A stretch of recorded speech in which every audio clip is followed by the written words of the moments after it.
everybody, it's Ian the Off Kilter Crafter. I hope you're having a great day today. It's time to recap everything that happened in my quilty journey here in July. Well, we're now officially in August, but in July I'm going to recap everything that happened, and it wasn't a lot, but still had some pretty amazing things happen, so we'll get into it. I am sweltering here in Texas because we do have that heat dome, and I am so ready for the fall to come. It cannot come soon enough. I'm really ready for the heat dome to go away because I don't remember it being this hot as a kid, and honestly, I don't think it was. I don't remember so many 100-degree days in a row, but anyways, that's what happens, I guess. Anyways, let's take a look at everything that happened in July. So kicking things off, one of the most amazing things that happened to me in July is I got the opportunity to go visit the Sisters Outdoor Quilt Show in Oregon. It was amazing. I did not realize what event I was getting myself into. It was quite the to-do, and I'm so thankful that my friend Mikey and Percy, they were able to first of all, Mikey was the one that told me about the show, and then both Mikey and Percy helped me get to the show and chauffeur me around while I was in Bend. So thank you guys so much for doing that for me. It was an absolute blast. Like I said, I didn't realize what I was getting myself into. The whole city, now granted, is it a city? It's probably more like a town. But anyways, the whole town of Sisters becomes this quilt everywhere, like literally absolutely everywhere. There were quilts hanging off of storefronts. There were quilts, they set up structures to hold quilts. The town just becomes a quilt mecca with all the quilts hanging everywhere. And I don't think I saw maybe half the quilts that were in the show. It is the largest outdoor show per the website and per the people who put it on. They say it's the largest outdoor quilt show in the world. Whether or not that's true or not, I don't know, but I can definitely believe it because, like I said, I probably saw maybe half the show. It just, every corner you turn, there was a quilt, or there was, it was very hard to see the show. Now that I know what I'm dealing with, I'll have a better idea of how to see the show in the future, because I will be going back at some point. I don't know when, but I definitely will hope to go back and see everything again, and I will have a better idea of how to tackle the show. My tips, if you do go to the show, go early. It gets pretty warm during the day. Make sure to bring water. You're going to be doing a lot of walking, so make sure that you're wearing some good shoes or have some good transportation, and then enjoy yourself and don't freak out that you may miss a couple of quilts here and there, because there's just so much to see. At a normal quilt show, you can walk up and down the aisles and kind of keep track of what you have seen and what you haven't seen. With this show, even though that there was a map, which I should have utilized more, I didn't look at it enough.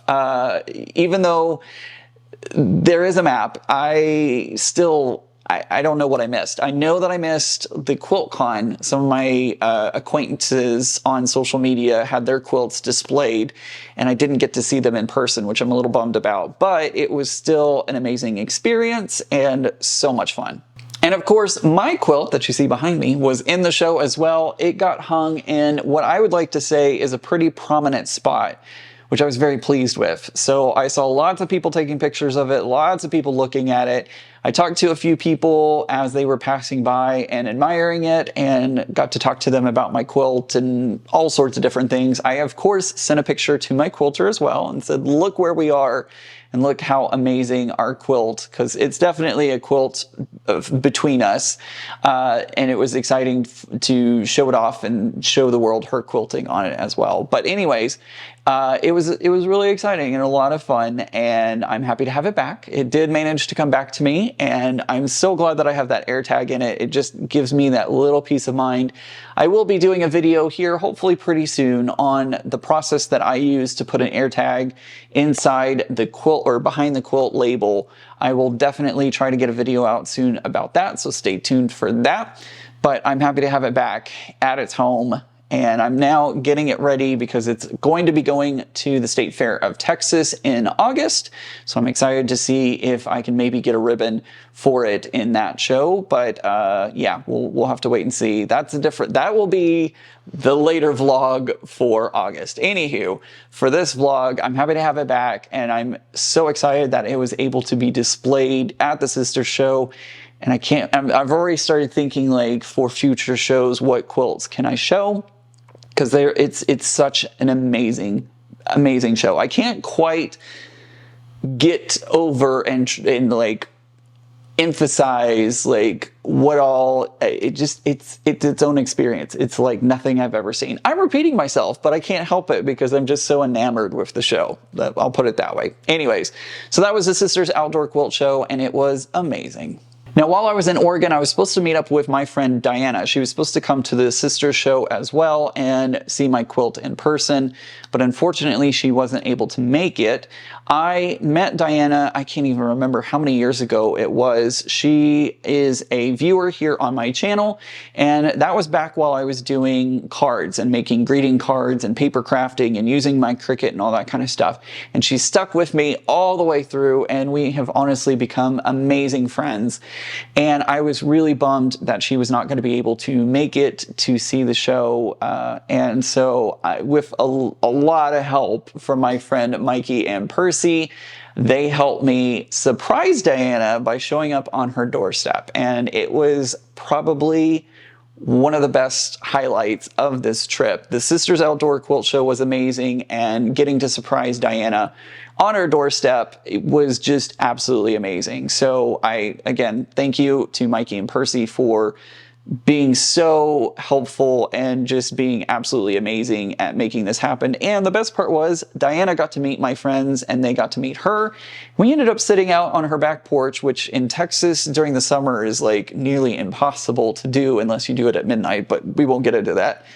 It was amazing to sit on the back porch and just talk for hours on end, catch up, get to see each other. She felt like she told me she felt like it was a dream, and that like she was too afraid to move because she didn't want to wake up from it. But it was so special to me to get the chance to surprise her and get to see her. And I mean, I was so close. I was right there, and I just didn't want to let this opportunity go since I'm here in Texas. She's in Oregon. I was so close. I just couldn't let that opportunity go, and I'm so glad that I didn't. It will be a day I treasure forever. Lastly, while I was in Oregon, I had the opportunity to go to Crater Lake National Park. Now, if you've never seen Crater Lake, I cannot describe to you what Crater Lake looks like and the feeling that you get standing there. Basically, this is the deepest lake in the United States and maybe the world. I know for sure the United States.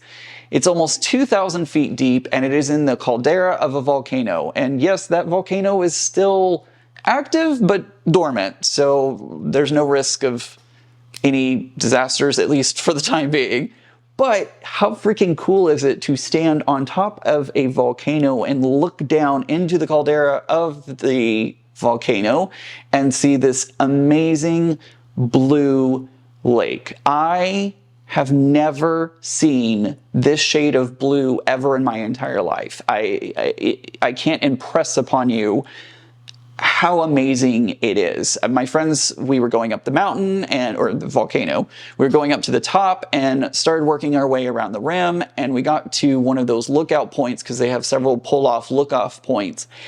And I step out of the car and my jaw dropped. It is the most spectacular view that you will ever see. And although my iPhone did pretty well at capturing it, it still isn't quite what it is to see it in real life. Like I said, the water is so incredibly blue. I've never seen anything like it in my life. And it was such a moving experience to see everything in person. I literally stood there, mouth open, jaw on the concrete, just taking it all in. It is, if you ever have the chance, please go see it. It is 100% worth it. I will definitely be going back at some point because I did not get enough time for sure to see everything, and I have to go back. I have to go back and see it. There's even a part that you can hike down to the bottom and actually, if you're brave enough, get into the water and swim. It is cold, cold, cold, cold, cold water because it is all snow melt water. So it is extremely cold. I didn't get the chance to go down there this time, but I will be doing it the next time I go. And it's funny too, because it was basically the beginning of July and the roads had just opened a couple of weeks prior because they were finally clear of enough snow. Can you believe that? And in July, they were just now opening because they had finally cleared the snow. Amazing. Anyways, these pictures don't do it justice, but trust me guys, it's amazing. Take the time, make it a mission of yours to go see it because, well, you'll thank me later. Also this month, just recently, I had the chance to interview and have a fireside chat with Leo Ransom.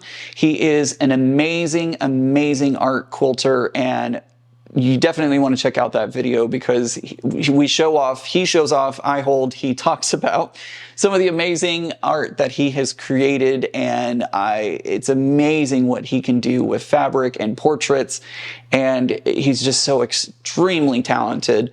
Loved getting to chat with him. He's a friend of mine here in Texas, and I am so thankful that he agreed to be on my channel and do that fireside chat. Definitely worth it. Take the time, go check it out, and I'll link it in the iCards and down in the description below for you. Take the time, watch it, and hopefully you are as impressed as I always am with everything that he makes.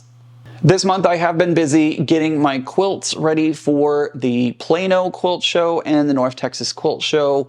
I entered a quilt into like a full-size quilt, a regular-size quilt, into both shows, and so that I've been trying to get the sleeve attached. This is actually a quilt that I made in 2020.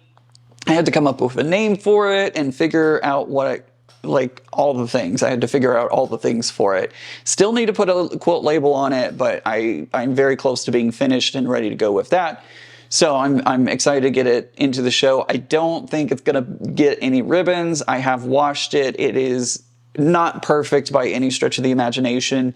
I really just wanted to put something into the show to have my name attached to a piece of work and show it. And also my quilter worked on this one as well. So I really want to show off her amazing quilting on this, like truly, truly amazing quilting on it. So I did enter a full-size quilt, and unfortunately Plano did not accept my 4-letter quilt. You know which one I'm talking about. And I did receive, I was afraid of this, but I also did receive word that my mini quilt will not be accepted into the North Texas Quilt Show, which totally fine, understand their reasoning, and I figured it probably would not get accepted into shows, some shows at least. So unfortunately, it won't be in that show either. I did get a replacement put in, so I will have a mini quilt on display at the North Texas Quilt Festival as well. But I was really hoping to get that bananas quilt in there, and just not meant to be. So it looks like we are now 3 rejections and 1 acceptance. So it is, yeah.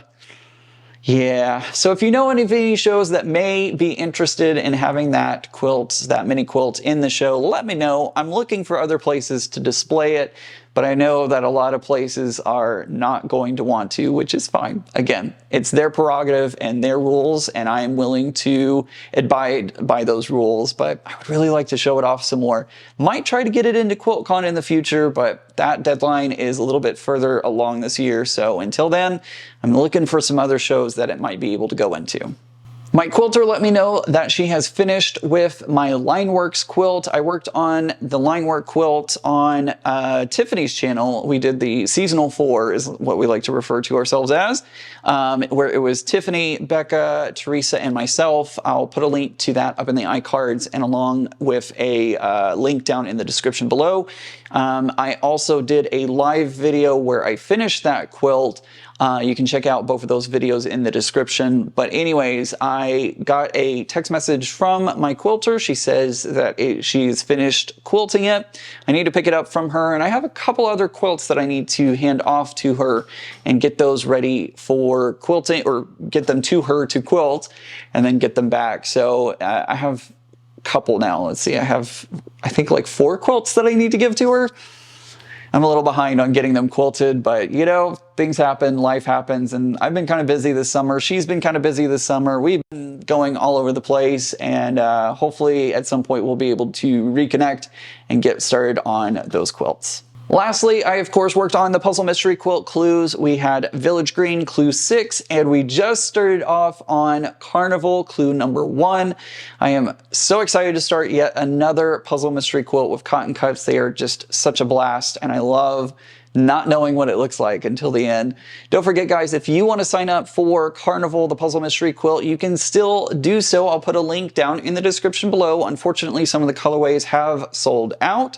However, you can still jump into the mystery if you want to get started on the colorways that are available.